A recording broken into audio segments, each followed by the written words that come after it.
holy crap.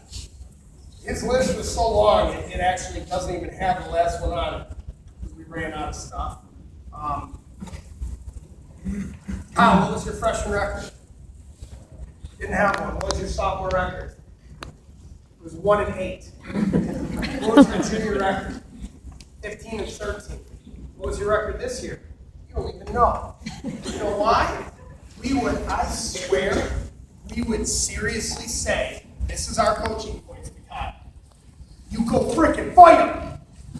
8.5 minutes. You go fight him for 8.5 minutes. 8.5. It's a 6-minute match, by the way. Not 6, because our goal, whenever Kyle walked on the mat, was to be in overtime.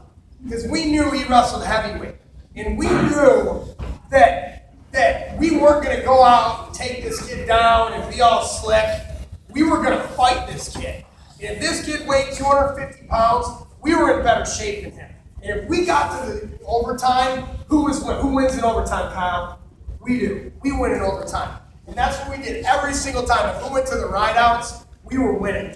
We were going to win every freaking time.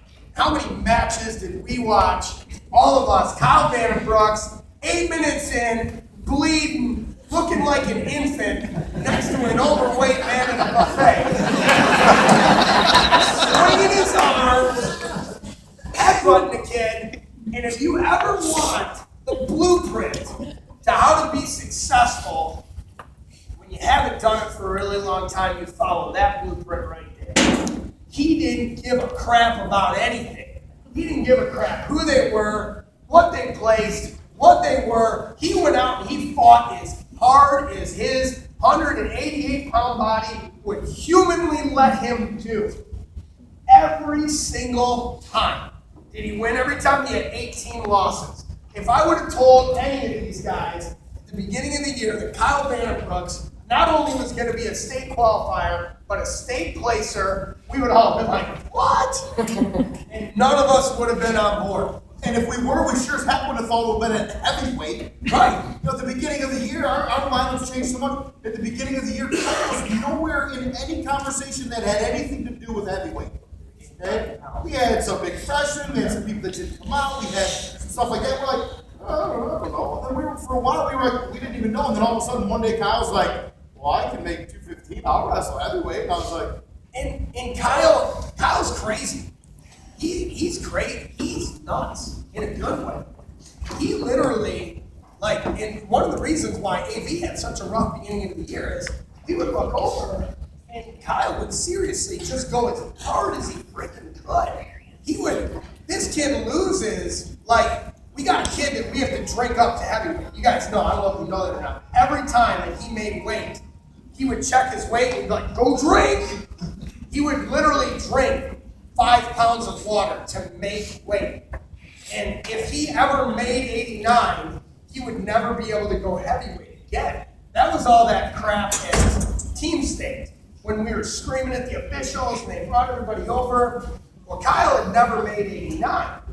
So he didn't get a 2-pound allowance. So what they said to Kyle was, this kid weighed 189.9. He's an 89-pounder because you get 2 pounds at Christmas. Well, Kyle never got 2 pounds at Christmas because I knew that we could never get him above 191. So we go to work out before the state meet, right? Kyle, we go to Oxford every year. It's out of there, we get our last workout of the year. You know what I mean? Kyle just does his normal thing. So we're all checking our weight. At this point, the Masons and, all the other guys that are all, watching their weight are like, oh, okay, I'm good. I'm only a pound over. Let's go feed us. Go to bed. They got their whole routine. Kyle gets on, and I go like this. Dude, what? And I think somebody might have heard me yelling or something. Like, what's going on? Kyle weighs 181 pounds. So at that point, Kyle is 7 pounds under. You know what I mean? So everybody else is cutting, and we're like, we got to go to the store right now. Everybody's looking at Kyle like this.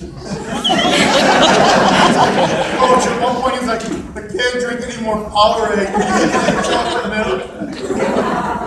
He's got he drinks these brisk teas, which we know because he constantly has to drink himself up. So he's like walking to the hotel with all his wrists, and like Mason's like, punch Kyle.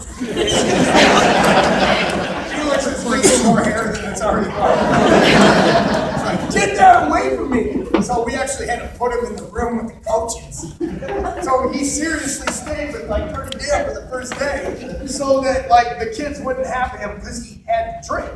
It wasn't like, oh, he's drinking and just drink and relax.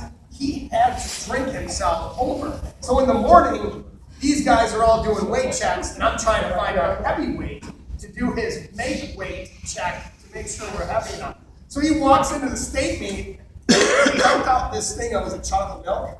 What did we dump out? That huge, we got this thing of chocolate milk, and he carried it into the state meet with him in 2 breast teas, of course. And he would get on the scale and like drink himself up, and like until he was over. Couldn't pee, like don't pee. Don't He has like he's like the bizarro world for wrestling.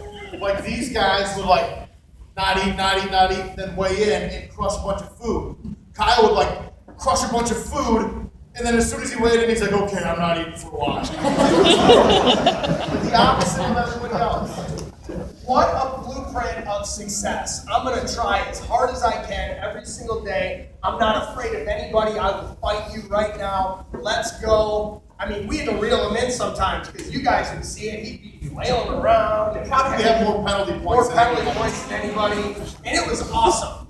Okay? The only time we get mad is when we were like, that's the first point scored. Now we don't get choice in the ride-outs of overtime. So that's the only reason why we're mad. God bless him.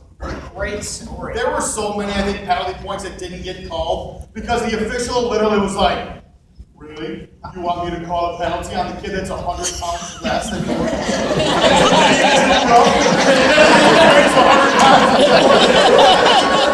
Like 15 more penalties. It's like, oh. And one of my favorite things that I've all the little stories, whatever. We're at the state meet, and Kyle loses his first match, and I'm not a chart watcher or anything like that, so we're down there, and I see the kid walk out, and he's got the next round, and I'm like, oh man, I don't know if we're going to get this kid. I don't know anything about this kid. And in my head, I feel like there's a place in the palace. It's like the worst place on earth. It's the bottom of the steps, and the only time you stop at the bottom of the steps is after a loss. If there's a win, man, kids are sprinting up the steps. They're happy. They want to go see their parents. Everybody did that. The bottom of these certain steps are horrible because that's where you stand for a minute to try and right your ship before you go see mom and dad. And I'm standing there like, oh my God, what am I going to say? What am I going to say? There's a lot of times not a lot you can. And I was like, you know what? I don't know what I'm going to freaking tell him. Tell them the truth, and I'm going to say, Kyle, if somebody would have walked in at the beginning of the year and said, hey, you know what? If someone would have said, you're going to be a state qualifier this year, would you have taken that? Would you have been satisfied with that at the beginning of the year? And I'm like, I know in my head he's going to say yes. That's the conversation I'm going to have. And then he won his match. He won his match by fighting this kid, mentally broke him. The kid was vomiting in the garbage can, and Kyle's sprinting back to the middle and bouncing and clapping. The kid's like, we're like rabid animals. We're like, look at that! Look at that! And Kyle's like looking at us, and he's like, I'm like, look at that!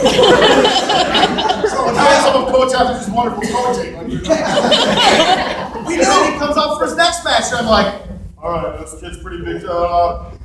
If someone would have said you're state qualified, and then he wins that match, and I'm like, where goes my speech?